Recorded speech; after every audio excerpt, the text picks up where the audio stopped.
It's been an especially dangerous month at one of the state's largest private psychiatric hospitals. Police have been called again and again to respond to allegations of abuse. Nurses at Harbor Oaks say they can't keep patients safe without more help, but state officials continue to give the hospital a clean bill of health. 7 investigator Ross Jones has been digging into Harbor Oaks for more than a year now and has uncovered new allegations of patient abuse. We need to warn you, some of what you're about to hear and see is disturbing. Something serious happened over there. We need to find out. My son doesn't have a voice. This father took his autistic, nonverbal son to Harbor Oaks Hospital in the hopes he'd get better. But in many ways, he says he got worse. What I'm going through right now, I don't want any other parents going through. He's asked that we not name him nor his son, who we'll call Derek. It was April when he brought him to Harbor Oaks after he started becoming more violent. He spent weeks being treated at the new Baltimore facility before he was released in May. But when he returned home and his dad gave him a shower, I see a claw mark. After the claw mark, I see spots on his back everywhere. And then I take his pants off. The skin was like peeling. That's when I told my wife right away, something's wrong. When he called Harbor Oaks to ask about the marks, bruises, and open wounds, he says a nurse told him they may have been caused by bed bugs. Seemed like, she was just making things up. A doctor would say the wounds were more consistent with trauma. A file was opened with Child Protective Services. We still don't know what caused those wounds or why the hospital didn't tell Derek's father about them. Harbor Oaks says they're still investigating. But we do know this. Derek wasn't the only patient at Harbor Oaks that month to require medical attention.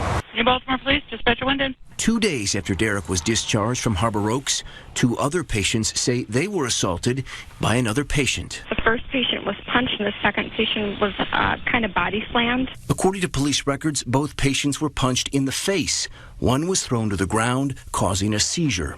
New Baltimore Police investigated, and this month, the patient responsible was charged with assault and battery and assault with intent to do great bodily harm by strangulation.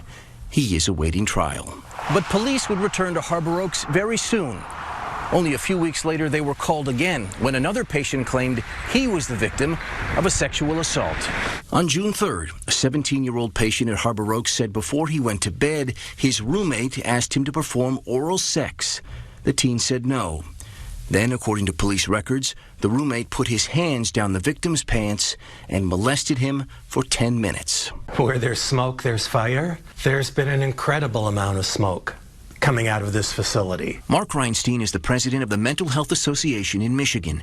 In February, he asked the state of Michigan to launch an investigation into Harbor Oaks. They declined. I know when bureaucrats don't want to deal with something, that's what we got. State officials say they've conducted inspections at Harbor Oaks as recently as May, finding the facility was compliant with all federal laws and adding that their inspections ensure that patients are protected. Mark Reinstein says 3 criminal allegations in less than 30 days would say otherwise. Is this going to help finally push the state to do something?